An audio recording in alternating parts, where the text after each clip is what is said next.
Hey, we're live. It's John Pollock and Wai Ting, moments removed from night 2 of SummerSlam. And I guess it's safe to go back into the water if you are WWE, as SummerSlam capped off with the adulation towards 48-year-old John Cena to set the stage for the return of fellow 48-year-old Brock Lesnar, who's he just disappeared for 2 years. Where's he been? Tune into Raw, where they'll give you all the details. I'm sure Brock will give a very thorough answer.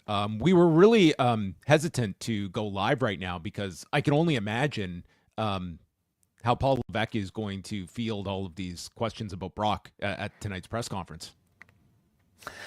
Kind of convenient that they decided not to do press conferences this particular week. You know what? Someone texted me like 3 minutes ago. Someone at WWE. What's that? I guess this explains the press conferences going away. So that's not even me being all conspiratorial here. Yeah. We will talk about a lot of this. The story of tonight was as much Brock Lesnar's return that was obviously kept very, very quiet. And to me, it certainly represents a change. I don't think that there was probably anybody in power at WWE that had any kind of a hang up over using a Brock. It was simply when we would be given the green light from internally at TKO that we would feel that we would be able to get the go ahead to use Brock. I am sure that they have not just been, concerned to use somebody that was named in the amended complaint by Janelle Grant. But when we look at these factors, and some might not be connected, others they very well could be. In this weekend, we get, after all this time, Donald Trump showing on WWE programming itself. Not to say that's a big deal in and of itself. It's really not, but it does go to show you a company that has gone out of its way not to make any mentions of Donald Trump on their programming, completely removed from it. And this weekend, showing that, the elimination of press conferences and capped off by the return of Brock Lesnar. Now, it's more so the latter two that I have a hard time imagining. These were just two independent decisions, and that these press conferences are gone at a time when we are bringing back someone who is going to, I would say, extremely polarizing, but am I being too extremist on that point of view, Way? Big pop for his return. He comes back. He's got a program with John Cena. Is this just going to be limited to the people that are actually following why Brock Lesnar was gone for 2 years? Like, is this going to be that big of any kind of flack that WWE might receive for this decision? I don't think so. I really don't. Well, there you go. Why doesn't Vince come back? Why was he forced to resign? Okay. He hasn't been found guilty of anything. I think someday that will happen. I mean, Vince coming back? Yeah, I do actually. Listen, I don't know what exactly. Yes, it will happen. I'm almost definite of it. I mean, listen. This is even a sensitive topic that I'm bringing up right now, but I would include in your recap of the week the lionization of Hulk Hogan, at least on their airwaves, as somebody who, only did right and never really, touching on the sort of more uglier aspects of his life. All these cases are different, but I also just think that in their world, if this person is able to provide entertainment value, 100%. That's really all that matters. Absolutely. If they're able to provide business, that's really all that matters. And largely, that's all the audience cares about. There is, for many fans, this is their fantasy world that they are so, this is their soap opera. This is their form of entertainment. And within this bubble, that's where that entertainment exists. And you can have all these playable characters. And when they go outside of that bubble and what happens outside of this bubble, it does not concern my entertainment. And that's it. And I'm not even casting judgment on that. But that is a large amount of the fan base. And I saw so much of it in the last week or so concerning Hulk Hogan. Yes, there's all this stuff in the reality, but you are not going to dismiss my childhood, my memories of the character Hulk Hogan. This is my cartoon character, and real life controversies be damned. And it's going to be exactly that for Brock Lesnar, that I don't think they For all the criticism you might have of you might see of Brock Lesnar returning, you're probably going to get the same amount of people that are going to be in complete support and just want their entertainment back. Like, let's look at the other arm of this side of things. Like, again, Conor McGregor is back in the drug testing pool. He states that he has an intention to fight for the UFC. I mean, what he has been accused of is far beyond what Brock has been accused of. And he is going to be welcomed back with complete open arms by the UFC audience.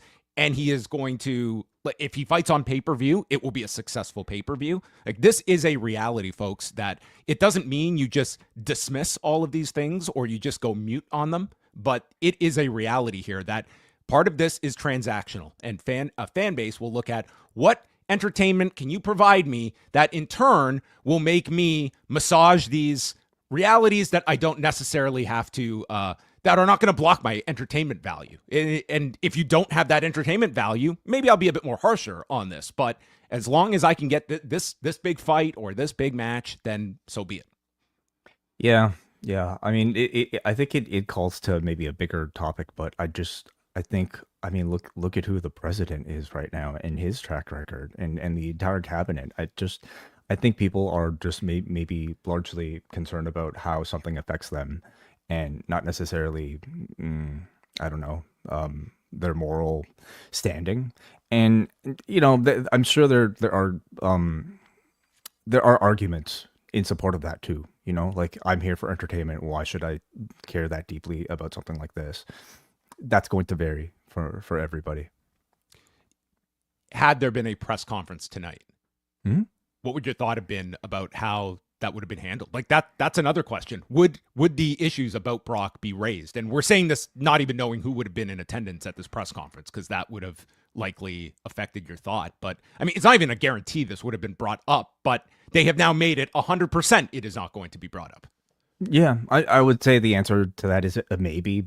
You never know what the press conference is. It could just be, tell us about how you kept this a secret, and the answer to it, I'm sure they would have had something prepared. I'm sure if he does any sort of media these days. I don't think they're sending Brock out on the media tour. I think that's a pretty safe assumption. But let's say Cody, Levesque, I think, those are people that might be questioned about it, and I'm sure they'll have answers. I would hope that they would have answers. The word of the day, not to steal from the conglomeration. It's complicated. It's complicated. Sure. Or maybe they'll say we're not all perfect. We did our own internal investigation, and I think certain things aren't whatever. Clearly there was enough. I think they would have always been open to bring Brock back if they feel the audience would accept it. And quite frankly, they probably could have done this a year ago and it would have been the same reaction. But for whatever reason, like TKO, they were not going to give that green light, and whatever has happened that they have now after 2 years, and Brock being first anonymized in the first complaint by Janelle Grant. So just to get it out there clearly, and I think people should absolutely be staying up to date on this case. Brock Lesnar was accused of being somebody that Vince McMahon had attempted to traffic Janelle Grant toward. That was Janelle Grant's accusation. There was one instance where apparently he was to get together with Janelle Grant, but Brock was out and had been inebriated. That did not happen. There were texts where Vince McMahon had instructed Janelle Grant to fly to go see Brock. And there was the text messaging between Vince and Brock Lesnar about Janelle Grant as well. So he was anonymized at first and then revealed in the amended complaint by Janelle Grant. But he is very much named in this complaint, not to the degree of what Vince McMahon is accused of, but he is a name that is in this lawsuit as well. Mm-hmm. So on that note, we will talk about Brock's involvement later in the show, which kind of just, capped off the show, a lengthy show at MetLife Stadium in East Rutherford, New Jersey.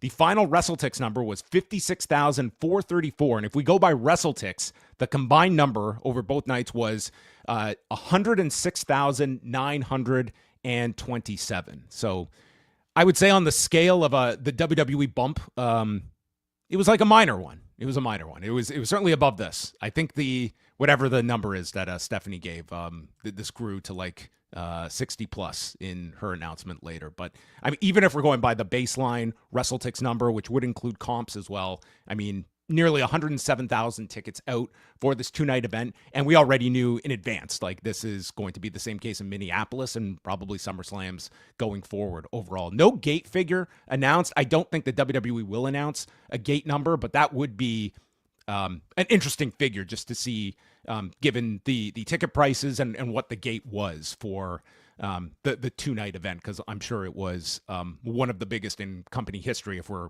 combining both nights. Maybe we'll find out soon. Paul Levesque started off the show just to let everyone know this is the biggest SummerSlam of all time, and the crowd was really happy. They're like, "Great, glad we're here for the biggest of all time." Imagine they came out and said it's the 3rd biggest SummerSlam of all time. I'm sure it would be the biggest according to some metric that they can probably pull together. Yeah, the most social SummerSlam of all time. Mm-hmm. The most, I don't know. Best, the coolest SummerSlam of all time. The coolest. Yeah. The raddest. I mean, it's usually a pretty warm climate in August or July when they run these shows. So this was an interesting layout of the show. So I don't want to give like overall thoughts to the show, but before the main event, we had 5 heel wins all in a row. And it did lead to a lot of like heel finishes, which I would say the totality of, they definitely wore on me by the end, where it was a lot of, whether it be interference or ways to somewhat protect the baby faces. But it was interesting kind of how they laid this out. It was also a very stipulation heavy show when you were watching this. Like we went from a TLC match to a no DQ match to a steel cage match back to back to back. And then you had a street fight at the end, which was, I think it was as long as the movie They Live, much more than just the fight scene involved. I think this was the 2nd longest match of John Cena's entire career at 48. 48 minutes, wow. No. He is 48 years old. The match itself was about 38. Okay. Yes. Well, not that far off. But wow. No, not that far off. They could have gone Broadway. They could have what? They could have gone Broadway. Maybe they could have just gone 60. Maybe that was on Cena's to-do list for 2025, but apparently not. So opening up things, Naomi, Rhea Ripley, and Io Sky for the Women's World Championship. Cole noting that Rhea Ripley has never won at SummerSlam. So she is battling that statistic along with, we forget the NXT house show, the famous house show of 2019, but besides that, has never beaten Io Sky. But the entrance of the match, it was reserved for Naomi, who got a live performance from her father, Sean McRae. And Naomi comes out. She felt like this was like the greatest entrance of her entire life to come out to her father playing.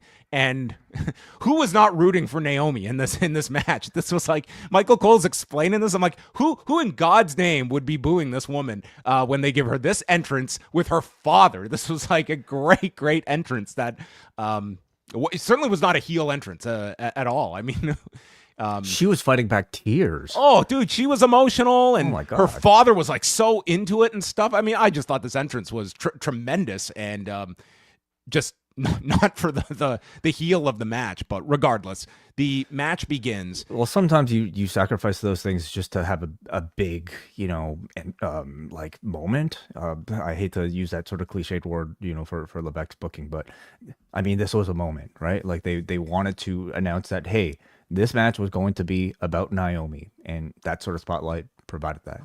This was going to be a viral moment. Yeah. As Drewski warned us. So Wade Barrett gives us the behind the scenes of winning Money in the Bank. You see, winning the briefcase is the hard part because he says even an idiot couldn't screw up cashing in the briefcase. That's the easy part. Well, so next time, let's not get too ahead of ourselves about Mr. Ruse of the Century or anything. Like, that part's easy, okay? Any idiot could cash in Money in the Bank. So we have Ripley and Sky working together at a certain point, sending Naomi out, and then they lock eyes and they get into it.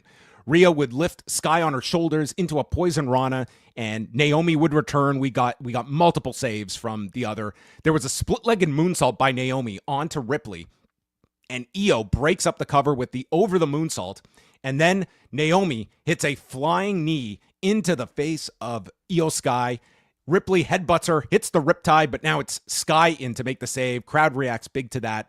And Sky hits a sunset bomb, then power bombs Ripley on top of Naomi on the floor. Ripley gets control of Sky on the turnbuckle and into a riptide off the second rope and goes to stack her for the cover when Naomi returns from the floor, rolls up Rhea from behind, and grabs the trunks for the pin in 16 minutes and 20 seconds.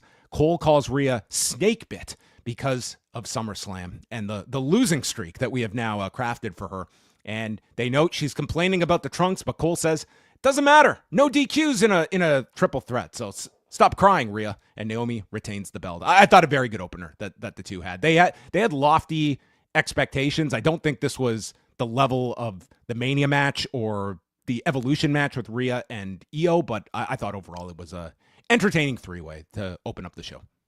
I thought it was actually a far cry from the WrestleMania three-way. This was not in that league, absolutely. Yeah, and I mean, to some that might be an unfair comparison, but if you're not, like, I wouldn't have booked this match if you weren't going to expect those comparisons. You know, this is another stadium event featuring two of the three that were there, and the parts of like Rhea and Io who followed up at Evolution, like absolutely you should be like, this was, I would say this in the TLC were the matches people were like right at the top of people's list of both nights that they were looking forward to. So I think it's fair to have a high level of expectation. In comparison to that match, I found this to be sluggish and lacking in spectacle. And I think it would be fine. Yes, we know Naomi is not the level of athlete of a Bianca Belair, and that probably made a big difference here. But in place of the speed, I think they could have delivered something else to make this feel special. And whatever Naomi is exceptional at, we'll showcase that. And I felt like this was somewhat lacking in that. And maybe she's still a character who's still discovering herself as a heel, but I thought it was missing more like bigger, unique heel tactics from Naomi. So I that to me was a little bit disappointing. I never really found the crowd reception to the match to reach such a high level, at least the one that was set by the standard that, you know, an Io Rhea have had in the past. But I like the finish, you know, Rhea coming close to finally beating Io only for Naomi to rob her, I thought was clever. So, you know, like despite all of this, I think Naomi is definitely the right choice to be current champion, but I do feel like in ring, she needs to find more uniquely heelish things about her in order to stand out. Yeah, again, I enjoyed it for like the opening match, but I can certainly see like this was not the predecessors for sure that you have seen. Promo for SummerSlam next year at US Bank Stadium in Minneapolis, and then Tyrese Halliburton is shown and the crowd boos him, followed by Nick Hogan and Michelle McCool in the crowd, and then Alicia Taylor introduces both the Dudleys and the Hardys as Michael Cole promotes their match for Bound for Glory. So here we are, this many like over a year into this, dude. TNA is getting a ton of promotion out of this thing. Like here you showed these two like the legendary tag teams of TLC before this match, and you plugged that, hey, these big stars, they're going to have their own match on another pay-per-view in months from now as well. So I don't, when this relationship, wherever it ultimately materializes at the end of it, we can assess, but TNA is getting a ridiculous amount out of this whole thing. They might be getting a TV deal out of all of this. I'm not saying WWE is not incentivized by any of this, but it is still remarkable. I don't care what changeover of power there is to see this level of WWE cooperation with another company, and we will see what this matures into. Yeah, I mean, I wonder if by the end of the year we'll still call it cooperation or something a bit more deeper. What, the company? Maybe TNA will be rebranded as Co-op. I don't know. I guess my question is, are they going to be the Dudleys in this match, or will they be Team 3D? Yeah, I love this because it was so clearly not Bubba Ray Dudley that was returning to TNA 2 weeks ago at Slammiversary. But when he's in WWE, get those glasses out, Bubba. Yeah, just let them use the name. What's the big deal? Come on, you're already advertising for them. Why wouldn't you let them use the music, use the whole thing? And then Alicia Taylor threw to Edge and Christian. No, they were not here. These four legends of the TLC era. So that takes us to our six team TLC match with the Wyatt Six, represented by, well, they pretty much all got involved. I mean, it was technically Joe Gacy and Dexter Lumis, but everyone in the Wyatt Six, including Nikki Cross, got involved. DIY, the Street Profits, Fraxium, Ray Phoenix and Andrade, and the Motor City Machine Guns. And we go immediately to dives as Fraxium are left alone to bring the first ladder into the ring. They show Bubba, and Bubba's chanting for tables. Mm-hmm. Would he have to scream for get the Slim Jim tables if it were a WWE setting? Like, would they have to brand that scream? If he was directed to do that, I'm sure he would do that with a smile. So Phoenix tries to balance himself on Andrade's shoulders to grab the belts, and the crowd really thought this was cool. And we got the first set of three amigos, and this began the latest set of Eddie tribute spots that this show was full of. I will have a lot more to say about this in the AJ Dominik match. Oh, was there an Eddie reference in that match? DIY tried to throw Ford into a table in the corner, but he leaps over the table in the corner, over the post, onto the floor. To no surprise, Montez Ford was one of the big standouts of this match, much like he was the TLC match back in April. Then it's on to 4 corners of dives to guys through tables on the floor. We had Gargano with a tornado DDT to Gacy through one table. Loomis with a leg drop off the top through a table on the floor, reminding us of Hulk Hogan's major regret, that leg drop. And then Phoenix hits a splash to Fraser through another table, and Axiom sending Dawkins through a pair of tables as he hits a one-man Spanish fly off the top through the floor. This was an insane sequence as everyone was dead. So Gargano, selling on the floor, instructs Candice to go after the belts. So she comes in, B-Fab runs in, Nikki Cross runs in. By the end of this thing, we would have, I think it was 17 people involved in this match with the inclusion of the Wyatt Sixth and the 3 females. So with all this, Nikki is in, LeRae gets up, and Gargano is holding the ladder for her when Ciampa gets knocked into his partner. The ladder tips, and Candice plunges to her demise, crashing through this ladder, and that's the last we see of Candice LeRae. This was a guerrilla warfare match for Candice LeRae, channeling her American Legion Hall days. The fall was crazy. It looked awful. like she could have broken her arm. The ladder really did not break her fall at all. This was also her biggest spot on the main roster to date. I guess so. I guess you could say that. Certainly one of the biggest matches biggest spots of the entire match.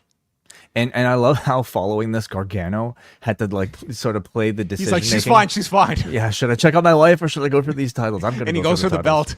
Love and that. Cole's saying how, or it was Wade who was saying, "Oh, Candice is fine. She just said she's fine." And Cole's like, "She's unconscious." So Gargano is too focused on the belt to worry himself about Candice. And Rowan enters to stop Ford from climbing. The Profits take out Rowan with chair shots, and Ciampa does the Devon spot where he is holding on to the ring as the ladder is removed, and Fraser climbs the ladder, and you think he's going to do the Edge spear with Ciampa playing Jeff Hardy, but Ciampa just deadlifts himself like a gymnast up this ring. Crunches. Yeah. And so Fraser misses him and just crashes onto this. This isn't going to be in all the highlight packages, but I thought this thing was as impressive as hell that Ciampa did this. That's awesome. I mean, these guys and whoever were the quarterbacks of this match and the one in April, it's very evident. There were some very smart ideas or producers, a whole collaboration in both matches that you could see. It's so hard to come up with new stuff in these concepts, and I think they did it in both matches this year. 12 people too. Oh, that to me was going to be the biggest potential detriment of this match, was just navigating. And then they introduced more people. This was you had a football team all together on in this match. So Ciampa hangs on, and then the ladder is brought back. Ford leaps onto it, and we have 6 guys climbing up 2 ladders. Meanwhile, we do have the stacked tables on the floor as Bo Dallas climbs in, tips both sets of ladders, and it's DIY taking the plunge through the stacked of tables onto the floor. That's the end of their night. Bo is climbing. Andrade hits a sunset bomb, taking out Dallas through another ladder as Loomis and Gacy take out Andrade and Phoenix. Gacy climbs, Loomis plays defense, and Gacy grabs the belts in 16 minutes. In a spectacular match, and what I thought was the match of the show. It wasn't mine. It was not yours. Okay. No. I thought this was tremendous.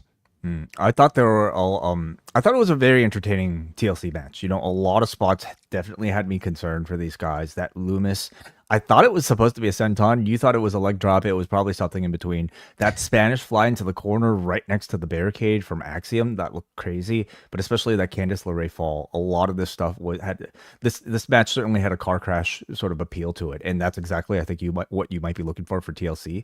It was not the cleanest of matches, but when you're dealing with a stunt show with 17 bodies and a bunch of inanimate objects, it's going to be like that, and I think it delivered in that sort of satisfaction. It was very compelling. I thought Fraser and Axiom were great, as were DIY, who I also thought were standouts in this match. A barrage of stunts for the senses, and I actually feel in terms of quality, I actually think I like the SmackDown one better. I did think the April match was better, but I thought they followed this one. Like this was not to me a just falling short of following up on it. But I also had heightened expectations for this one because of that one and because of the setting as well. They had some really great spots in this match. I mean, they did. For everyone involved, like everyone kind of like maybe you could argue like Nathan Frazier and Axiom, like they were kind of limited to all their involvement, but you know, it was tough with 12 teams. Like I was going to say like it's too many people. It was. And it was unnecessary to me. I think 4 is the max you want in this setting, especially when you're doing additional run-ins on top of it. Like the machine guns were kind of just, I'm sure they were big in the construction of the match layout, but in terms of the actual execution, like it was too many people to spread the focus on in 16 minutes time when you had all these ideas. The only reason why I think they did 6 teams instead of 4 is because they already did 4 and they think, oh, what's better than 4? How do we make it bigger than that? Let's throw 6 teams in there. To me, it kind of reeks of like that was one of the biggest complaints about the Dudleys, Hardys, and Edge and Christian. Teams. 3 teams again. It to me, it kind of reeks of like lazy booking when your decision is to just throw everybody in there. And I feel like we've reached our maximum of like, you know, how many teams we really need for a TLC match, because I think there are a lot of spots that might have been even more compelling had everybody been able to be in the ring at the same time doing things. And with 12 bodies more, if you include everybody outside, like it just starts to work against you at that point. So I found it very entertaining. I think I like the other one more, and hopefully no serious injuries coming out of it.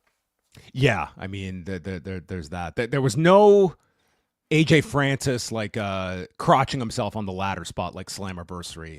But Candice came pretty close. Candice was a pretty frightening one, but hopefully that was as safe as it could possibly be given the circumstances. I thought this was a really great match.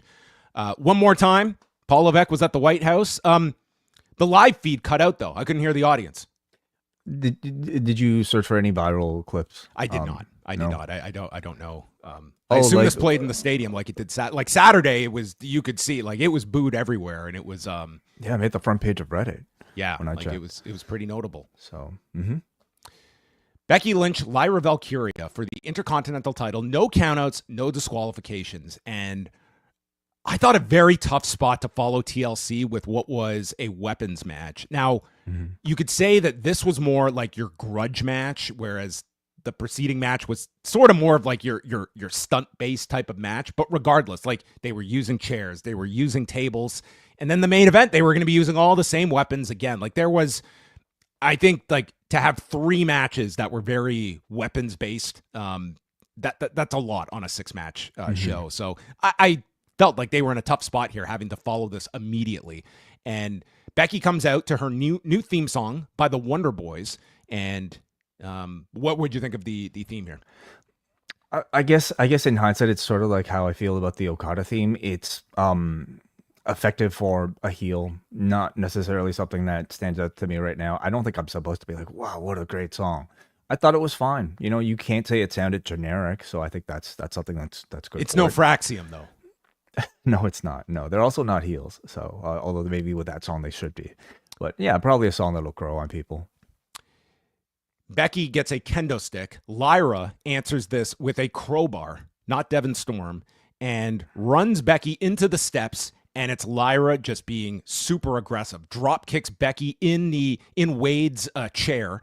Lyra then pulls out the Slim Jim table, and it's Becky from behind with a chain wrapped around Lyra's mouth as she wraps it around the post and proceeds to annihilate her with kendo stick shots, gets the dreaded toolbox. I think this toolbox has been underneath MetLife Stadium ever since Triple H used the pliers on Batista's nose ring at WrestleMania. Oh, that 35. was in that match. Wow. Yeah. Amazing. Good callback. Then the staple of every single toolbox, zip ties. Zip ties are brought in, and we get Lyra's wrists zip tied, and suddenly Lyra turns into Orange Valkyria, and she's got to wrestle for a significant amount of time without the use of her arms, and she was pretty spectacular here. I'll also say this. I generally will believe Becky is a very good character in this role. I think she's like a generational babyface. I am always going to believe her most effective as a babyface. I thought, though, as like a villain, I thought she was tremendous in this match. Like, I thought it came across so well, and she was like this. I had some qualms with this match, but at this point, I thought these two were having like their best match to date so far. And Lyra then proceeds to get struck by a wrench. So we got Miss Scarlet with the pipe last night, and then tonight it's the wrench. We were going through the whole Rolodex of clue weapons. I was getting ready for a candlestick in the main event. So Lyra gets hung up by her arms over the post as Becky just beats her in the stomach with the kendo stick. Lyra manages a belly to belly, which I couldn't even fathom while my wrists are zip tied together, and then does a moonsault off the turnbuckle again while still zip tied. And then Lyra unties the turnbuckle pad, goes to the floor, and finally climbs under the ring and is able to free herself of the zip tie. She was trying to free herself using the fire extinguisher. Yeah, and sure I guess if that was not working, so she went underneath the ring and poof. Yeah, maybe Hornswoggle had a pair of scissors or something. Or the dude with the weapons just cut her open. So Lyra returns, hits a Nightwing off the steps, and then it's Lyra missing Becky and runs into the exposed buckle that she had removed and she rebounds into a manhandle slam on top of two unfolded chairs, which generate a big near fall. And Lyra gets placed into the chair and gets lodged into the desk as this chair has trapped her and gets hit with, she is about to be hit with the crowbar as Becky winds up and Bayley pops up out of nowhere, grabbing the crowbar. And Becky is trying to gaslight Bayley by explaining that Lyra took this away from you and proceeds to hand Bayley the pipe. And we get Bayley staring at the pipe. Will she walk over to the dark side? It's like, this isn't even before we get to the big Cody conflict in the main event. I don't want any more staring at the weapons. Where is my conscience going to take thee? I cannot stand this spot anymore of the crisis of conscience that they have to have here. But that is what Bayley went through here and proceeds to attack Becky. And Bayley runs at her with a knee, misses, and flies over the barricade. So you forget about Bayley as Lyra ends up putting Becky through a table with a leg drop just out of nowhere through the table on the floor. And then in the ring, Bayley comes back, swings at Becky, misses, and nails Lyra, which leads to the manhandle slam and Becky winning in 25 minutes and 5 seconds. Now, I will lead it over to you. I thought overall, like, up until, I would say this was a great 18-minute match that expanded to 25 and had the Bayley interference. That is where this match was hurt for me. But up until that point, I thought this was excellent. Like, this was on pace to be my match of the show. It was just the final 5 minutes that kind of took this one down a bit for me. I do feel they kind of overstayed it at the end. But how did you feel about the no DQ, no count out match? Yeah, to just kind of echo your sentiments, this is a really tough spot for any match to be in following a TLC. And so how are they going to follow what was essentially another weapons match with zip like, ties way too? And I feel like their answer to that was through volume. Like they had a lot crammed into this. They planned a lot of different things, and I would say, for the most part, very creative. Comprising of a lot of like really well done visuals, but not all of it was successful. Featured early on a lot of kendo sticks shots in volume. I would say a lot of them looking very soft, even though I'm sure they hurt anyway. So I don't know what the answer is. If you're just going to use kendo sticks anyway, should you just maybe actually use them or just pepper people with these light shots? I don't know. I'm not sure. I really like the zip tie stuff, especially when Lyra had to fight back with no hands doing the Orange Cassidy. I thought she did really well with that. But there was a certain awkwardness to like being unable to break them on her own, which did kill the immersion just a little bit. I thought you should try to break a zip tie using a fire extinguisher. Wade was like talking about, oh, this is a trick. The SAS have a technique for this. I know about this. And like clearly I feel like that's what she was actually going for. Oh, it definitely was, and she couldn't get it, and whatever she was trying to do. I mean, had she pulled that off, I mean, it would have been a unique way to incorporate a weapon for some practical. But I also kind of here. feel like these matches shouldn't have that sort of X factor, Like I feel like it should be maybe a bit easier than that, just for the smoothness of the operation. Anyway, and apparently they couldn't use handcuffs because that was going to be in the next match. Oh, yes, that's right. Like this was a bit overbooked when you take the totality of everything on this show and just all this stuff that they had planned. They also planned this thing with Lyra being trapped in the chair. And like most of that's never happened to you? I mean, like I've seen ridiculous, spots like that, but it did kind of look. If you didn't see this, like the ladder was put over her head, and it was almost like she had to treat it like she was in the chair, like she was in a straitjacket. That part like wasn't so offensive, but it was like the constant like shoving her into the table and then having to back her up. That like I couldn't really buy into. Like I feel like there's a version of that spot that could look realistic, but then she traps Lyra into the announce table, and it's just so clear that like there's nothing being trapped, and she's just like Lyra's just like propping herself up. It made for a really cool double stop move, but I didn't think that was like that well thought out, and it didn't look that great to me. I thought maybe the biggest failure of this match was everything to do with Bayley. Like for one thing, you very much pointed out, like I think everybody should be able to point out, this was too similar to the Sami Zayn moment from the night before, and I would say more poorly executed, because the Zayn story at least had a lot of build up to it. The Bayley stuff, yes, we know she's been going through a losing streak, but it wasn't like such a big tease of her going heel that I thought much of the audience would have cared for it, and they didn't care for it. They didn't react to it. They didn't react to her not using the pipe. I thought that was like probably the biggest failure of the entire match. I would also say overall, I think Lyra, she's been great, I think, playing this sort of like tweener role in her feud against Bayley. She's reverted too much back to being, I would say, a generic babyface up against Becky Lynch. And that included her like just doing things like playing to the crowd and trying to get cheered. And I thought it made her look a little bit too insincere in her turn, and therefore almost even a little bit too generic. So I ultimately don't know if this match helped Lyra's progression. Having a SummerSlam match, I'm sure certainly does a whole lot for her stature. But as far as her progression into like a more edgy babyface, or at least more of even a heel at some point, I kind of think it disrupted that. So we could have all three of these women be heels coming out of this by your assessment. I guess so. I'm guessing Lyra stays as a babyface right now.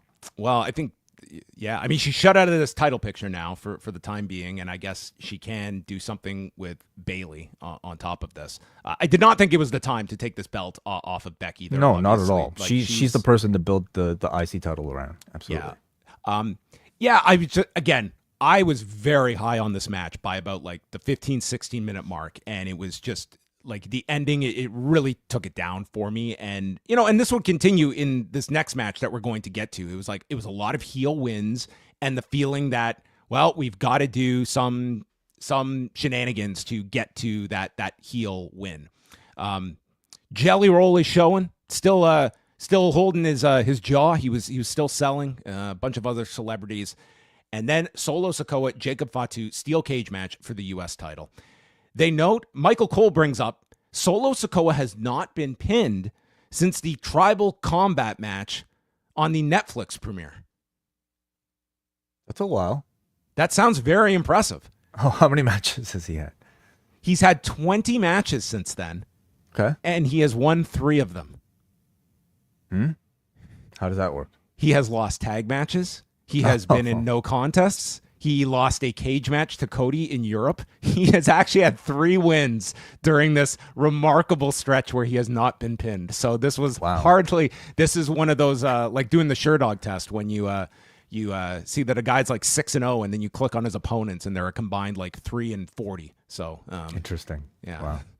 I was very bored at times during the show. It was a lot of downtime for me to be a real scrutinizer.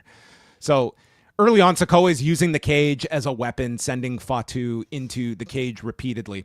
And then Fatu is unfazed by being run into the cage headfirst. So he fights back, hits the hip attack, an impaler DDT, and then a pair of double springboard moonsaults, which Sikoa kicks out from. The MFTs, who have no faith in their leader, decide to run out at this point, 4 minutes into the match, and they circle the ring, followed by Jimmy Uso, who at least teed up his music to come out. And he appears ringside, super kicks everyone except for Tala Tonga, who boots Jimmy in the face and throws him over the desk. And Fatu shuts the door so that he can punish Sikoa for some more inside. Turns around into a Samoan spike. He survives that. Now the MFTs climb the cage. Referee's just like, it's a cage match. Don't do that. It's all no DQ. I guess so. So they just climb up. Fatu has to fight them all off, but Tala Tonga has handcuffs and manages to handcuff Jacob Fatu to the top of the cage. And Sikoa is trying to make his way out the door. JC Mateo opens it and rips the handcuff off. The camera misses it, so the announcers have to guess. What do you think he did? And he runs to stop Sikoa to yank him back and kicks the door into Mateo. But then, as both men are leaning over the rope, Tala Tonga kicks the door into Fatu's head, and Sikoa just collapses to the floor and wins in 12 minutes and 40 seconds in what I just thought was just a brutal cage match for... what a stupid stipulation. If you want to know a reason no one cares about cage matches, I will show you Exhibit A, Solo Sikoa versus Jacob Fatu. We don't want to beat Jacob Fatu, so let's put him in a match where you think there's no way the MFTs can screw him. Well, Let's just ignore the stipulation. This one, combined with some of the other heel finishes, I understood those. This one, to me, was just, why was this a cage match to begin with? It was just, I did not like this at all. And it wasn't all that great to begin with. And the run-ins were literally 4 minutes into this match. I guess I fully, you and I have polar opposite reactions all weekend. No. I fully expected all the run-ins because it's just what happens in a modern WWE cage match, with a faction like this. There's no real reason for somebody not to come in, to climb in, or at least to play lumberjack on the outside to prevent them. So what's the purpose of a cage match? Why should a babyface ask for a cage match? Because of the illusion that there might be a fair fight. The illusion. Well, to the audience, when they announce it. I demand a roof. That's what I'd want. Even then, there's interference. What are you talking about? There's interference no matter what. I mean, if they really wanted to institute a rule, that it should be something like, Nick Aldis saying, you will get suspended indefinitely if you. I want to be locked in a room with you with no key. Yeah, I did not think this was a great cage match whatsoever. I thought the contents within mainly consisted of Irish whips into the cage wall. And otherwise, it just kind of felt a little too safe to me, and it wasn't really all that memorable by today's standards for a cage match. I thought, to me, the worst spot of the entire thing was Jacob doing the 2 double jump moonsaults. And you even had the announcers afterwards say, was that the first time somebody has kicked out of his moonsault? And I'm not fact checking that, but even if that is, if it is the first time, it's even more offensive, because then why do 2 of them? if the move is that protected, having Solo kick out of just one of them should be a big deal enough. Having him kick out of two of them in a row, to me just weakens unnecessarily like what has been a pretty well protected finisher for Jacob. I ultimately don't think this was something that really helped Jacob Fatu at all. And I think he should be the focus here and not Solo Sikoa retaining the championship. I mean, I know, yes, Solo's probably better off retaining the championship. Move Jacob on to something else, fine. But I don't know if like I would have. I think they needed to do more to protect Jacob than to just have him do the moonsault off the cage afterwards. Yes, I understand maybe this could be continuing as well, but maybe on this night, I didn't really have that much of a clamoring to see another one of these. Yeah, that's what they gave for, because Jacob Fatu, they had to give him his big moment so he gets the big focus of the post-match as Jimmy super kicks Mateo, rolls him into the ring, and Mateo and Tonga Loa are left with Jacob, who hits a moonsault off the top of the cage. Both men are standing to catch him. And, in another era, this would have been this incredible spot that would be remembered for years, and this will be forgotten tomorrow. Yeah. He should have done it in the match. Maybe that would have made for something a bit more memorable, but then they would have needed something else for the aftermath. Mr. Iguana and Psycho Clown, who are clearly getting some real coin down in AAA to afford tickets to both nights of SummerSlam. We're shown they had nice seats too, right on the floor. Good for them.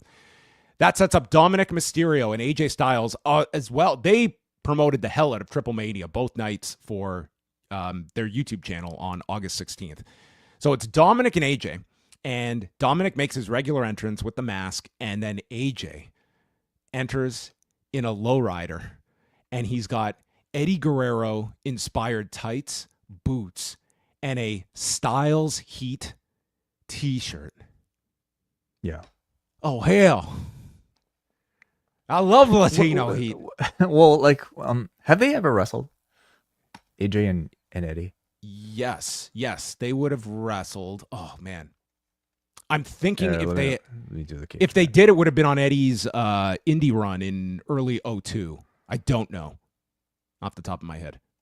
Okay, so I mean, I've never really heard AJ speak of Eddie, but I don't doubt that they might have had an actual relationship. Are we sure? No, I'm not sure. As I think about it, because I don't know if I please continue with the recap while I look it up. Well, what would be the equivalent, like Styles Heat? I mean, wouldn't it be his ethnicity Heat? Caucasian Heat. I don't think they've ever had a match together. Yeah, so, they probably didn't, because the only time like they would have had the opportunity was during that brief run where he was let go in 2001 and did that indie run. And yeah, I don't think they crossed paths there. Yeah, we know the reason why they decided to do this. The reason is AJ is, well, they mentioned, first of all, it's the anniversary of Rey versus Eddie with Dominik, the custody of Dominik match. Okay, not exactly. Well, how close is it? Well, do you celebrate your anniversary like weeks before, or like is it an anniversary like to the day?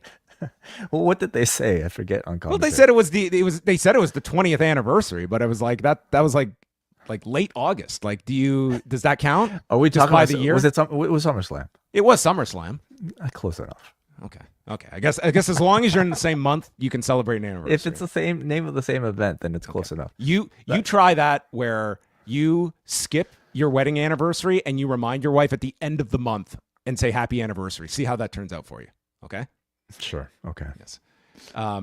So that, I mean, it's the reason, and I don't mind that, except for the fact that I wish Eddie was at least like brought up a little bit in the lead up to this, or at least like to make the entire thing feel a little bit more cohesive, and to maybe even remind a new audience of exactly what this is referencing. I don't think it would have hurt to at least bring it up. In fairness, Eddie is more over than like 3/4 of the roster. Oh, I hope in any company in 2025. I hope that family is collecting royalties, because it feels like every match has some sort of Eddie spot. I would almost say a little over pushed. Eddie Guerrero, a little overexposed in modern day WWE. You think it's time Eddie puts some younger guys over? Yeah, okay. I think so. Cole says Michael Cole was his greatest. I think he listened to our show last night and thought Wade's getting too much of my attention, because as AJ is walking out here like a walking Eddie Guerrero blimp, Cole is saying, I talked to AJ earlier today. He said, Michael, wait till you see my tights. And now I'm starting to put 2 and 2 together. That's Eddie's gear. It's like, thank you, Detective Cole. That's Eddie's gear. Well, John, his role is to basically treat us like we're 5 years old. Yeah, he literally pats you on the head as he makes these discoveries. So the match begins. Dom tries for a Rana off the turnbuckle, and AJ stops it, teases the Styles Clash, but Dom avoids. And Dom manages a Michinoku driver. And then as Dominik goes for the Three Amigos, Eddie Styles cuts him off with a bloody Sunday, and then goes for the frog splash, landing on Dom's knees. And we got a split reaction because the crowd is singing for Dom, and then they're chanting back and forth for both of them. Dom takes off the turnbuckle pad right out of our last match, or the Lyra Becky match, and is right in front of the referee, who's just staring at this. And Wade knows, oh, it's not illegal to take it off. It's only illegal to use it. It's like, okay, that's a good rule. It's not illegal to load a gun. It's only illegal to shoot one. On this show, every match might. I mean, why don't we just have no rules for all these matches? I mean, they were putting red shoes to shame on tonight's show. And so he gets a chair and he does the Eddie spot where Dom smashes the mat behind the ref's back and just plummets to his back. But AJ takes the chair, wraps it around his neck, and then he goes down. As stupid as this sounds, this got so over to this crowd that thought it was like the greatest spot of all time. And they're all chanting Eddie, so you can't deny that this I thought it was great. Really well. AJ then kicks the rope into Dom's crotch, referee playoff rules, and applies the calf crusher, but in doing so, Dom's boot comes off. Another Eddie SummerSlam spot. And AJ then runs into the ref, turns around, and is nailed with the boot by Dominik, who hits a frog splash, and he pins Uncle Allen in 10 minutes and 41 seconds. Mm-hmm. I thought it was This was your match of the night, wasn't it? No, fuck no. I thought it was a good match overall. I thought it was well wrestled. I thought the crowd were a little bit quiet until they started doing some of the dueling Dom and AJ chants. I think the idea, again, to make this an Eddie Guerrero tribute match essentially was a cool one. I just feel like for a more cohesive program, I think at least some mention of an Eddie Guerrero, either like, with AJ taunting Dom about it, just to maybe like lead the audience into something like this a little bit, I think would have made this match just feel a little bit more cohesive, and it would have made the match, I think, even jump out a little bit more clearly to much of the audience, again, who might not have been around 20 years ago when Eddie Guerrero was alive. I also truly feel like if they were going to go this hard on the Eddie spots, maybe some agent could have told Andrade and Phoenix not to do the Eddie spot, the Three Amigos in their match. But, overall, I thought it was a good match. It was all right. I mean, it did get over really well, like with the Eddie stuff. Like, it was a lot of good like comedy spots and such, and Dom retains, so they clearly want this belt on him for going into Triple Mania and maybe beyond. Like, he's, especially these big shows this year, like just the audience gets into Dominik really heavily. It happened at Mania, it followed here, and it was not the time for like AJ winning this title would have been meaningless. And I think for AJ, I think he continues with like this kind of comedy role, so to speak. Like, I think that's kind of his role at this point, and it's something different. Like, he's not a guy you need to be necessarily giving like a major emphasis to. That he's in this spot, and this program turned out, they got like the extra time because of Dom's injury, and they played this character, and it seemed to work by and large. I think there's still a lot to explore with like this sort of comedic AJ character, and I'm curious about maybe what sort of chemistry he might have with other, wrestlers on the roster that might react nice or poorly to the antics of like prankster AJ. Stephanie comes out to announce the attendance and once again remind us, biggest SummerSlam ever. Okay, just to confirm, it's not changed from 3 hours ago. And our main event, John Cena, Cody Rhodes street fight for the undisputed WWE Championship. And we got Cody's custom entrance featuring old clips of Dusty Rhodes, including from his famous The View Never Changes promo from, 31 years ago. Very famous promo he did with Dustin. And It's Cody and the return of the skull mask as he comes up the elevator. But then John Cena makes his entrance. You have never heard a crowd pop louder for the return of graphics on a man's entrance. Mm-hmm. Yeah, it started off with just the black, white text on black, and then once the MOP sample hits, the whole thing lights up. He comes out talking to Stu, does the run up. So, I mean, the whole time you're still thinking, is this genuine? Is this real? Or is he simply playing all of this up?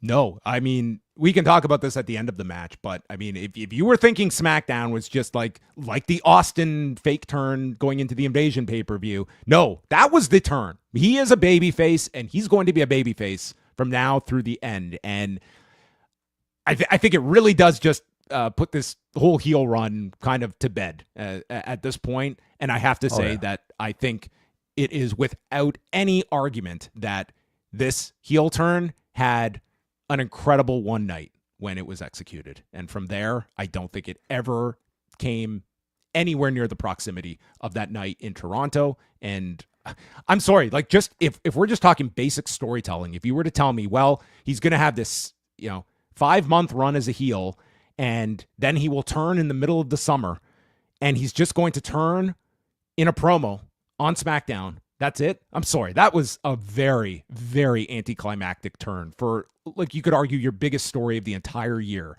And you just snapped your fingers. He's back to a babyface. Not that people disagree. It's the right move to make, but like the storytelling, I'm sorry, leaves a ton to be desired. Yeah, and I wonder if we'll ever get the true story, or at least an admission from Levesque that they did pivot, or maybe this was all part of the show.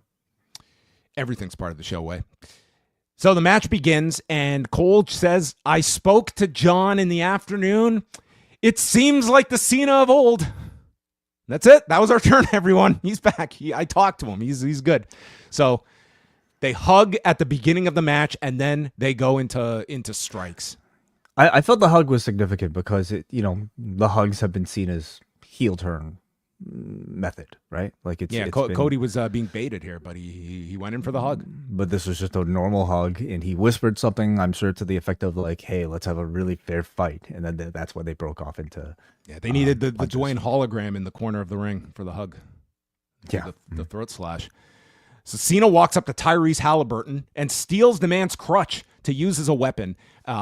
Crowd was totally into Cena here, and like Cody was not only the heel in this match, like he worked as the heel for a lot of the match, but I mean, it was ultimately with like the story that, he was too tentative at WrestleMania. He was not going to make that mistake this time. And so, I mean, early on, I will say this, the first half of this match, dude, I just felt like John Cena was the John Cena I've been watching all year, but they got to a point where they just got into the John Cena, we're going to do a million finishers, and I don't care how many finishers you do. If it works, it works. And this crowd, they just got up and up and up and up. And it was the combination of the Cena, like, working as a babyface and these guys kicking out of everything under the sun that, like, the audience took this as just a significant deal. But some of the highlights... I thought Cena looked great all match.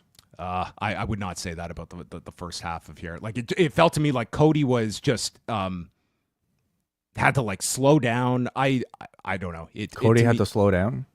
I felt so. I just felt like this.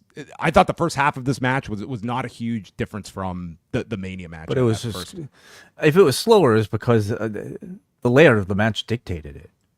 Well, or maybe they were pacing themselves. That could definitely have been the case because I did not go into this match assuming we were getting 40 minutes of these two. So, it picks up as they end up. First Cody ends up hitting a pile driver and gets a huge reaction with Wade noting that technically that's a banned move in WWE, but this is a street fight, so rules are out the window. And we get an early AA from Cena. Cody would hit a crossroads fairly early as well. And then they go to the floor and Cena hits a code red. And it's like this look on his face, like he's shocked that he managed to hit this. And the crowd is stunned at this. So he's hit this move before, like I think maybe first during that US title run, that where he was like trying to do new moves every single match. And we haven't seen this during the entire heel run. So this was yet another indication that I guess the Cena of old was coming back. Yes, the Cena of 10 years ago. And he does an AA off one desk, putting Cody through the other. And then he gets caught with a crossroads inside of the ring. And then Cena climbs up to the top. And this dude at 48, with all of these rolls out there for the taking, he decides, tonight I'm doing my guillotine leg drop. And this dude just comes off the top. And I was like, oh my God. Like, this guy's going all in for this match to do this goddamn leg drop. He brings out a table, but they fight into the crowd, and they just go all over the place here. Cena gets suplexed on a guardrail, and then they disappear underneath the stage. And in what I can only imagine is going to be Wei Ting's visual of 2025, comes up in smoke, up the elevator with Cody on his shoulders. And I was ready for the next installment of the Terminator franchise starring John Cena. It was incredibly, like, corny, and it's kind of the John Cena brand. It's exactly what babyface John Cena is. Corny and almost like embracing it, and this crowd wanted exactly corny babyface John Cena. It is what they wanted. And so he walks forward, and I'm like, okay, he's just gonna dump him with the AA, which he does, but then lifts Cody back on his shoulders, and this guy just proceeds to walk down this pretty long ramp with Cody on his shoulders. Mind you, we are at this point probably 30 minutes into this match. I can only imagine that Cena has gone, he went about 30 with Orton and Punk, but this was the most I think that he had exuded in a match, just in terms of... Because he's working as a babyface. He did. He had to do a ton more as a babyface in this match. A very good point. So he gets Cody all the way to the ring. And from there, the crowd is just applauding the achievement of him carrying Cody to the ring. And Cody gets up and just all of a sudden launches Cena into the table, hits the crossroads. Cena kicks out. So what does Cody do? He unscrews the bottom rope and starts beating Cena with the buckle. And he is being heavily booed for this. And I swear to God, Cody looks down at the buckle, so conflicted way, and I was just at my wit's end. Like, honestly, if this is the biggest program of the summer for them. If we're gonna do this crisis of conscience, Cody gets the spot. We don't need 3 of them in 2 nights, but I digress. Mm-hmm. So Cody then, as he is conflicted here, walks right into an STF, and Cena uses the ring rope to choke him. Could have lost his job if this was 2010 doing this. But Cody reverses, they get to their feet, and Cody proceeds to hit 3 consecutive crossroads. Cena manages to kick out. And at this point, dude, they could do no wrong, okay? They had this crowd eating out of the palm of their hand. The crowd literally starts chanting, Super Cena. Cody then grabs the championship belt, which was the source of his conflict at WrestleMania, but Cena ducks the belt shot. He hits back-to-back AAs, removes the belt from the ring. So now he is not willing to use the title belt and hits a super AA off the turnbuckle. Cody kicks out. Super Cody is alive. And Cody manages to prevent a follow-up super AA where the table is set up and he hits a cutter through the table, gives John Cena a match-ending salute as he hits one final crossroads. And I'm sorry, I love you. And he pins Cena in 37 minutes and 43 seconds. This was to me the ultimate WWE main event that I feel coming out of it. They are going to market as the classic of all classics. It was not my favorite match on the show. And I will say halfway through this match, I was pretty negative on it. It did win me over by the end of this because these last 10 minutes, I thought like they had this crowd, and ultimately this totally worked. And this was the match to do every kick out imaginable. It was the freshness of Cena, who has not worked as a babyface since March. And this was a major improvement from the Mania debacle. I thought this was a modern day Rock versus Hogan. And I think that's what they were going for. I thought this match was incredible. And to me, Rock Hogan makes probably a lot of sense because we've had Cody say that that's been his favorite match. And we saw Cody play The Rock in the scenario. And it's a very difficult scenario to play because you have to maintain your babyface appeal while fulfilling the crowd's direction for you to be the heel in this entire match. And I thought Cody navigated that perfectly. It's almost as if he's dreamt of being in this position and he knew exactly what to do. I think they probably suspected, even without the moment on Friday, that the crowd reaction to this match would have been a pro Cena one. And I think, the reason for that is because Cody isn't exactly on fire as a babyface. I mean, the crowd doesn't exactly hate him, but I sense people growing tired of him still, and he hasn't changed enough since WrestleMania to overcome that. Meanwhile, Cena as a heel, say what you want about it, like he still appears as a superstar. There's still a ton of nostalgic appeal to him, and these crowds, I think, were likely already to cheer him over Cody. But doing the segment on Friday, while totally abrupt, just sort of tips the scales that much further to ensure this sort of pro Cena reaction that the crowd gave tonight ahead of a match like this that they planned.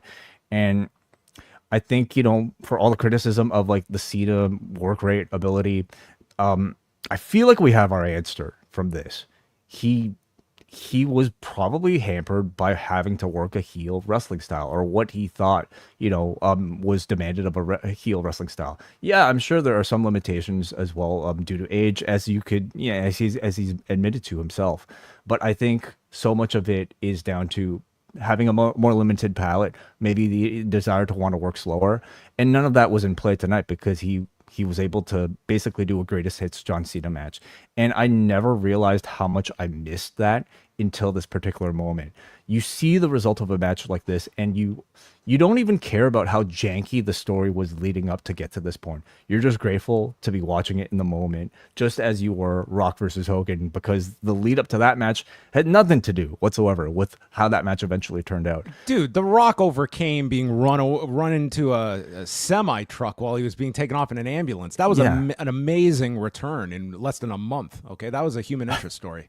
Okay, and yet he was booed by the audience, and Hogan was celebrated as a babyface leading into it. It doesn't matter. Like that, everything leading up to the match is almost forgotten about because all you remember is the match itself. And I thought that was the case tonight.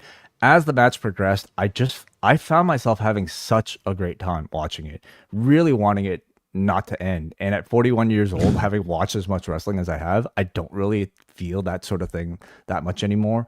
I love this match. And again, as corny as a Cena babyface performance can be, I will miss it. And when you present the fact that I'm unlikely to see much more of this, and I haven't seen it in such a long time, be as corny as possible because I will cherish every second of it. Well, if we look at like the pay-per-view calendar and the retirement match in December, we're probably looking at like 4, maybe max 5 matches. And I will say, after this guy does these 5 matches, I'm very happy that this guy is retiring. And I think he can go off and, I think he has to like peak himself for these matches. Like a match with Brock is going to be very demanding. And especially for a guy that is just as old as him, that has not, to our knowledge, bumped in 2 years either. That's clearly where things are going. But before we get to that, Cena hands over the belt to Cody Rhodes, endorses the new champion. And this was as much of a full passing of the guard moment as you are going to do. And Cena whispers in his ear. Cody is nearly in tears, raises Cena's arm, and then it's Cody leaving the ring alone to Cena as the crowd chants, "Thank you, Cena." And Cena just leaves there saying that my time is up, and he bows to the crowd, and Cody has disappeared, and Brock Lesnar's music plays, and out walks Brock. You would think that Cena's newfound best friend Cody might be concerned for his ally here. I guess Cody just was rushed off to do media, and Brock takes his time out in his cowboy hat. Michael Cole screams, "Holy shit! We said we'd never use that guy again."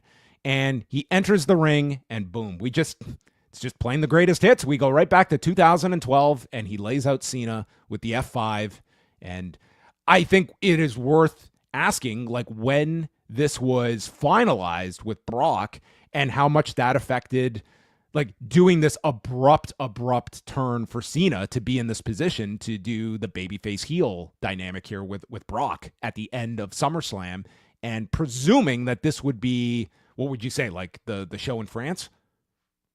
As Cena's next match? He is advertised for that. Like that's this is the only person that makes sense for that.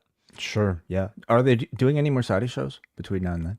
No. The next Saudi show is not till the Rumble. Yeah.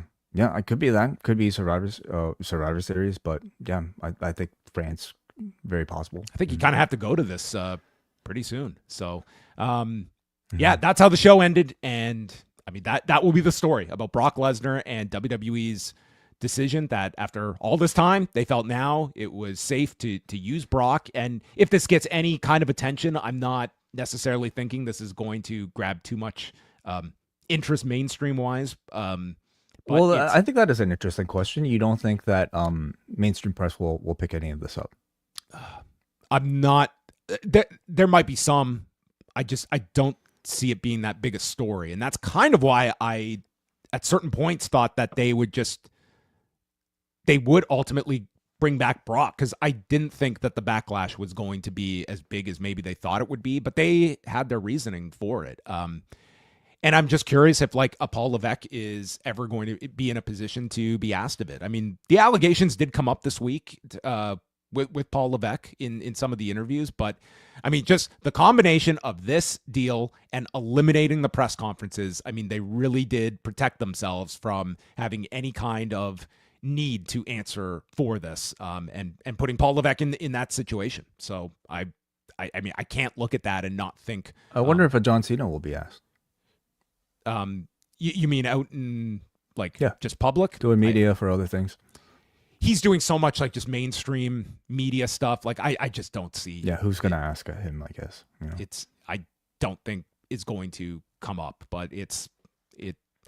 And what's he gonna say? Putting aside the baggage, to say the least, that a Brock Lesnar comes with, what do you want to get out of Brock at this stage of his career? He is going to be in a big position for as many dates as he's doing. The guy's 48. Like, is this just get this Cena match out? Like what more is there in the Brock catalog to get out of at this point? Like, where is the value you see in Brock? I'm sure they'd want to pair him with anybody, any of their top baby faces. You know, Roman match is big. A Punk match is big. You name it. That they probably want to get as much as the audience is willing to accept. There is a short term, I guess, to utilizing Brock. I just see him like he is not your future either. And I mean, of course not. He never was. So these one-offs they're fine. Well, I mean, it's just to give themselves a main event, right? And to give themselves a WrestleMania attraction. Well, Rumble attraction. It is, but I mean, it's a spot that is not being fulfilled by somebody else either. Like you have, maybe you'll get a Braun Breaker match.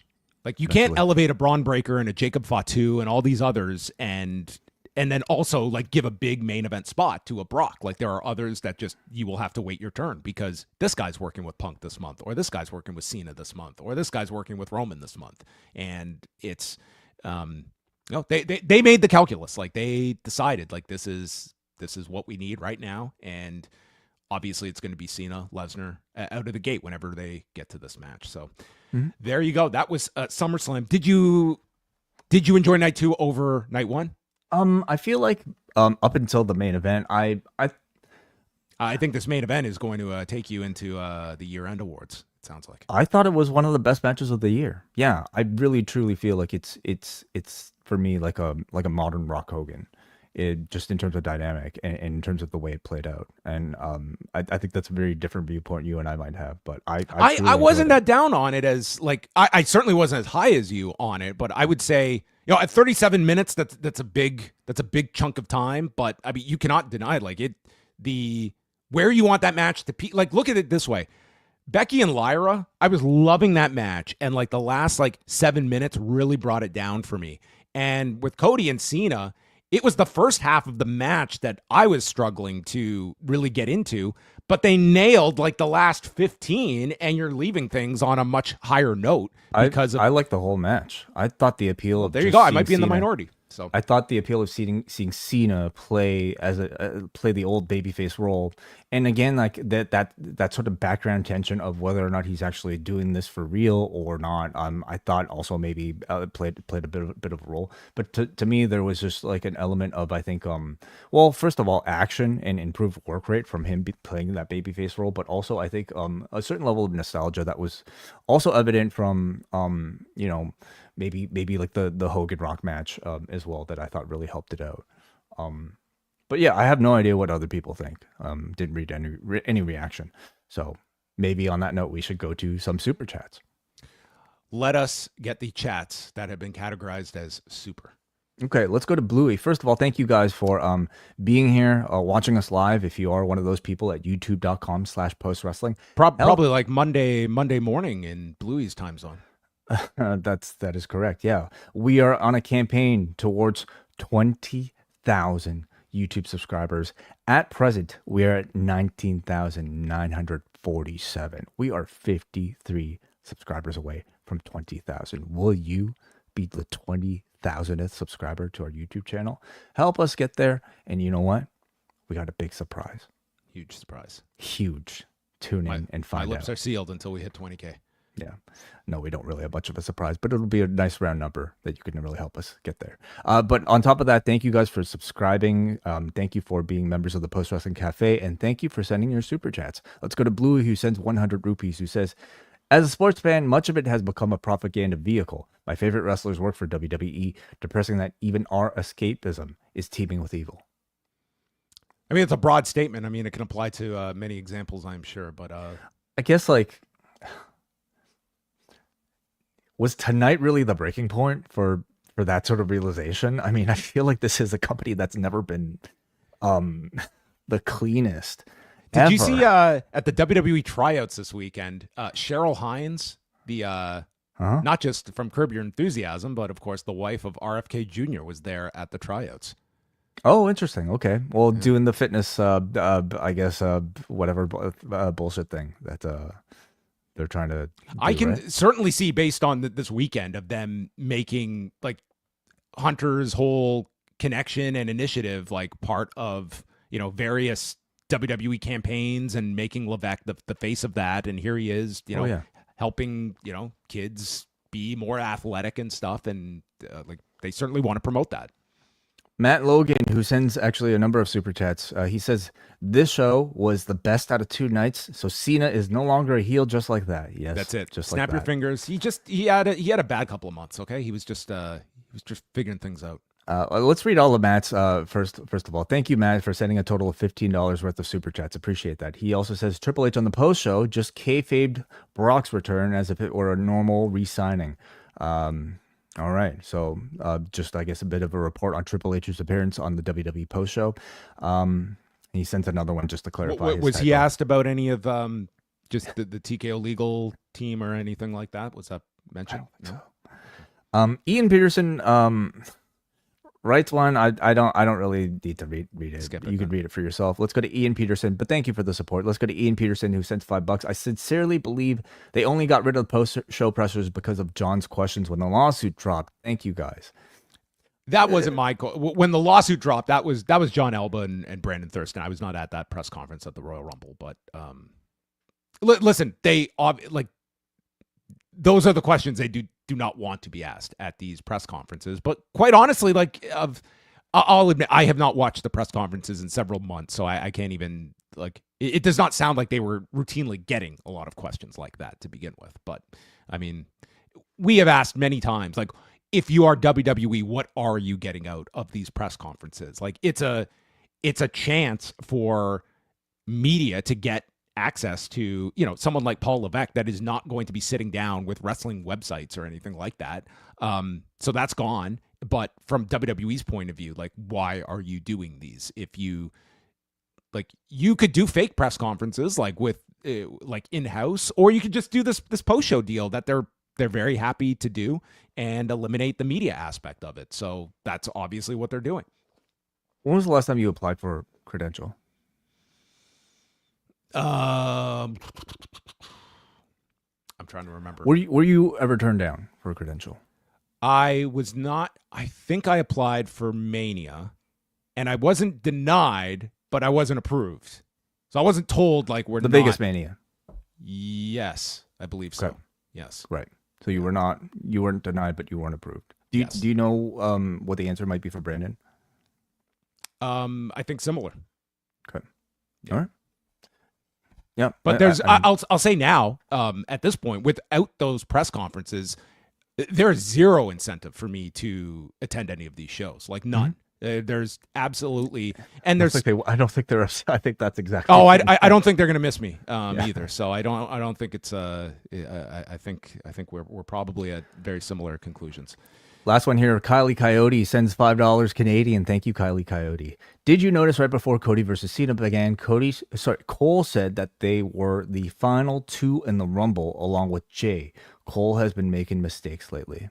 He said they were the final two, and he immediately corrected himself and said the final three. He did correct himself on that. So I'm always fair with my assessments here. All right. We'll go to the forum. Yeah. Forum.postwrestling.com.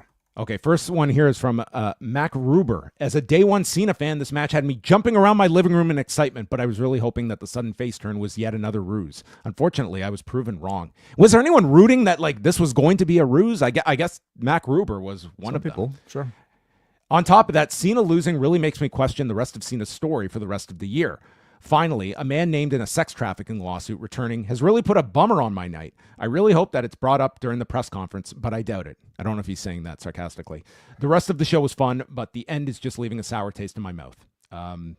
Well, I mean, they chose to do that, and it was going to end the show on a down note for some, but others, it won't. That's just the reality of things. And to the Cena heel turn, like how many more heel baby faces did Cena have to work with versus what are the list of baby faces he has to work with?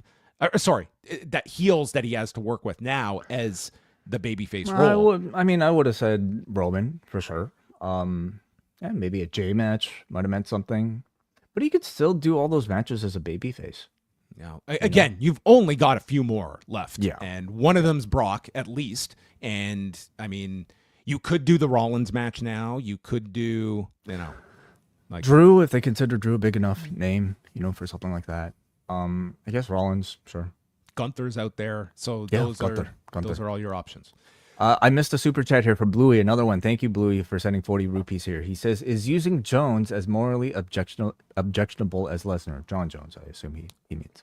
I mean, with John Jones, I mean, he was like, you can go by his, things that he was accused of, including like, domestic violence incident in Las Vegas. And I mean, he's had, he just go look at, just the most recent legal issues. I mean, using John Jones is, they're going to use Conor McGregor, and Conor McGregor has just been found civilly liable for rape.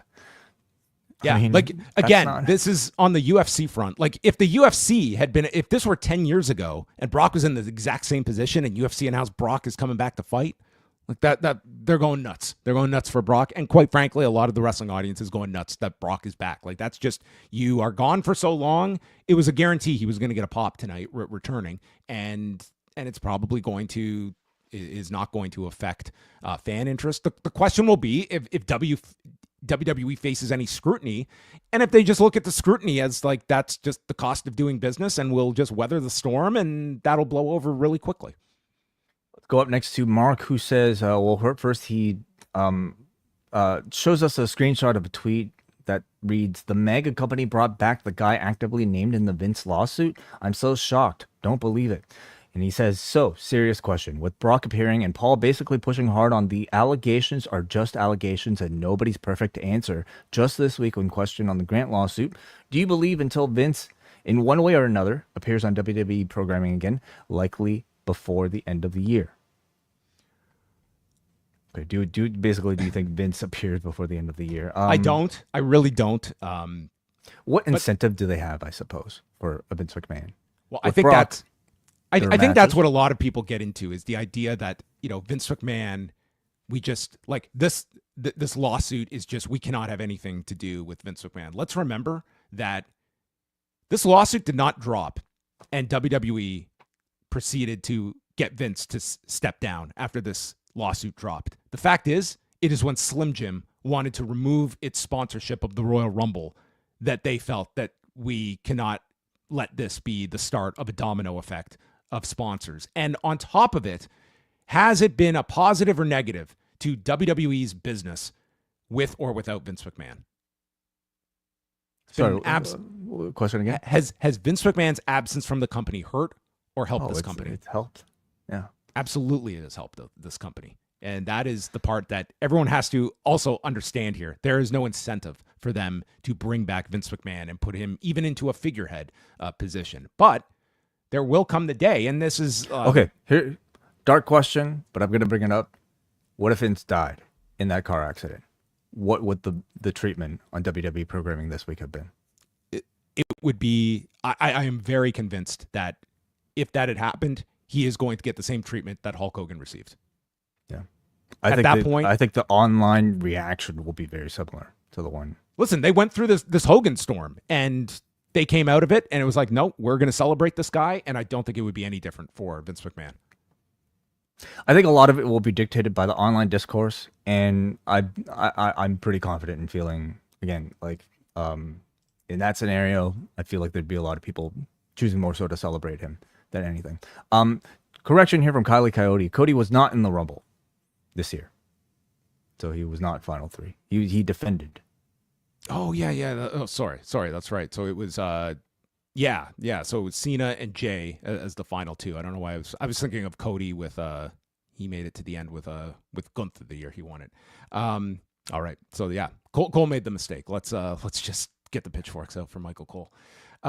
Brian from New Jersey. I thought the main event was really good. My pick for match of the weekend and best match on the card it was the main event. I couldn't help but compare some of the undercard matches to previous matches, such as the women's triple threat tonight to the one at Mania. Naomi, Ripley, and Io was my second favorite match. Not sure what to think about Lesnar back in the mix. I'm glad Cena's face turn was legit, but do you think the turn could have happened during the match rather than before? Portions of the match of the main event reminded me of Rock versus Hogan and Michaels versus Flair. I think that was probably very much. Yeah, I think he's stating, could you have gone into this and it's Cena at some point turns in the match and that would be conveyed to the audience? I feel like ultimately that might have resulted in maybe an even more acceptable sort of like transition. Like the love of the crowd turned my heart, grew my heart 10 times, bigger today. Rather than just like the urging of Cody, being the catalyst for Cena turning. Yeah, that might have been like similar to what happened to Hogan in Hogan versus Rock. Yeah, ultimately maybe. I also just get the sense they wanted to build a bit more extra buzz for this particular match so that you're going in asking if he's actually turning a babyface. So maybe they opted for this route instead. You're up. All right, I'm up. Let's go to Barb Alexander from Portland. He says, hearing Lesnar being called a walking thread sure does mean something different now that the Janelle Grant suit has been filed. Between that and seeing Trump appear on screen on both SummerSlam nights, I'm left with an awful taste in my mouth. Regardless of how fun the TLC match was, how enjoyable Naomi was, how Cena turned face and had his best match in years, how Rollins pulled off the sequel to the heist of the century, my key takeaways from this two-night event are negatives. Supporting WWE feels more disgusting after this weekend. Peacock emailed me about a price hike coming into effect in August. I'd rather end my subscription than pay more to see Brock Lesnar on my television. And he says, F this mega company. Yeah, I wonder how many people also share the sentiment. Vote with your dollar is what you should be doing if you want to send a message. Like and again, I feel like we've gone through a lot of these sort of things, and the WWE probably feels confident enough that they're not going to suffer that big of a hit in order to proceed. All right, let's skim through some of these ones. Jeremy in Texas, he says that I think it makes sense to take the title off Cena so he wouldn't need to appear as much. He'll continue to play the hits with his opponent. He asks, who is next for Cody? Maybe Drew? And do you think that Cena had a say in working with Brock? I don't imagine Cena was putting. I His don't foot think down. he would have turned it down if that's what you're asking. Everything goes through him, I'm sure. Yeah. With Cody, it's worth noting at some point he does have to. I don't think it's going to be a long absence, but he does have to do that Street Fighter film, which is coming up. So, yeah, there is that as well. Whenever he has to go do that, but Cody, Drew, the Orton thread is still dangling out there that they can always revisit with, I guess, an Orton heel turn in this case. But yeah, Drew coming off of the Jelly Roll thing, sure. Let's go to Sal from California. It's been a few years since I've watched the full WWE show, but I'm trapped on the couch recovering from arm surgery, so I put it on tonight. As an avid AEW watcher, I'm not used to WWE's presentation with endless ads and tons of downtime between matches. I thought some of the matches were good, but nothing very special until the main event. Seeing Cena and Cody pull out a great match ended the night on a high note until Brock Lesnar returned to put a stink on everything. We all know what he's accused of doing in the General Grant suit, and I also can't help but think of Terry Runnels' comments about Brock exposing himself to her during the plane ride from hell. I don't see myself tuning into WWE again anytime soon. This just isn't for me. Have a good night. Yeah, just to clarify, it was not on the plane ride from hell. It was at a separate show. But yeah, that Terry alleged that Brock exposed himself to her. There's that story as well. Traverse sends a super chat here for $5. Thank you, Traverse. He says, do you think the Lesnar return would have worked just as well if Cena stayed as a heel? No, I don't think so. I don't think bringing Lesnar back as a babyface would have been the move either. I don't think Lesnar would be paired with Cena in that scenario. I think it'd be Lesnar and He Cody. would have been, exactly. So, yeah. Last one here is from Jurassic Park fan. Shameful Lesnar return after a very good night 2 that was better than night 1. Becky and Lyra was the standout for me. TLC match was amazing with the Spanish Fly in particular that looked insane. Main event of Cody Cena was significantly better than Mania and maybe Cena's best match in years. However, after a week of Paul Levesque's visit to the White House and links WWE and TKO have to the Trump administration and that lawsuit and Lesnar's role, these kinds of moments make me very ashamed and disappointed in WWE. I'm not surprised at the end of the day as I don't expect them to be good citizens that care about ethics, so this lack of surprise kind of offsets my disgust. WWE has shown they only care about money like a greedy corporation. His question is, like me, do you feel there were too many similar matches tonight with practically every match having a table and a chair and other weapons involved? I do agree. I think this was like an over-stipulated show, and I do think there was a bit of an overabundance. And on 2 nights, I think you could have broken this up a little bit. Everything should have come secondary to the Cena-Cody match, and that should have been given the leeway for whatever it needed. But I think like Becky and Lyra could have been on night 1, for instance, or there was a lot of it on this show when we're talking about a street fight, a cage match, a no DQ match, a TLC match. It is, I found it to be like a lot, and you did get like these spots that were, routinely popping up tonight in particular. So I think that's a fair criticism. Yeah, I'm looking at maybe the card for night 1, and maybe like the women's tag match could have swapped places with like the Becky match for perhaps or I guess really any number of them, because you didn't really have any no DQ matches at all on the first night, right? Yeah, everything was just the straight up match or a tag team match. But on the like the only stipulation was like if Karrion Kross if Karrion Kross won, Zayn was supposed to have said something, and he never did. He never did it. So what a payoff. Okay. All right. Well, there you go. Those were. We appreciate everyone's feedback. And tomorrow night, Raw is at the Barclays Center in Brooklyn, New York, and I guess we'll see if Brock is on the show tomorrow, if they follow up with this, and what, if any, fallout there is to the Brock Lesnar story. But that will bring an end to SummerSlam weekend. But everything keeps on going at the Post Wrestling Cafe. I do want to alert people that coming up this week, we're going to have more G1 shows. A new one just dropped today with Eric Marcotte and WH Park going over Saturday and Sunday shows. And there will be further shows this week. Also, starting Tuesday, Wei and I are going to be dropping reviews of Unreal. I have gotten to watch the first episode. We're going to talk about that on Tuesday. So if you want some of our thoughts on the Unreal series, we will begin those on Tuesday. As well, the delayed, but as promised, review of the best of the WWF Volume 16. It's worth the wait, okay? And that's going to be coming out this coming Thursday as the WWF does a trip around the world in 1988 to varying degrees of cultural norms, we will say, as Mean Gene Okerlund gets acquainted with various ethnicities. The main draw of the summer in the Post Wrestling Cafe. Of course, on top of all of that, XL editions of our Raw, SmackDown, and Dynamite reviews, where we take the time to spend about 30 to 40 minutes talking about the top stories of the day. And I'm sure on Monday, maybe a lot of it will be reaction to some of the fallout from SummerSlam. So you get those shows completely ad-free and even time-stamped. Ad-free, including this particular podcast. So thank you to those of you who are listening through us on the Post Wrestling Cafe. We thank all of you for your support of Post Wrestling. Hit the subscribe button. We're back Monday for all Cafe members live immediately after Raw ends. That is it for us. For Wai Ting, I am John Pollock, and that concludes our coverage of SummerSlam.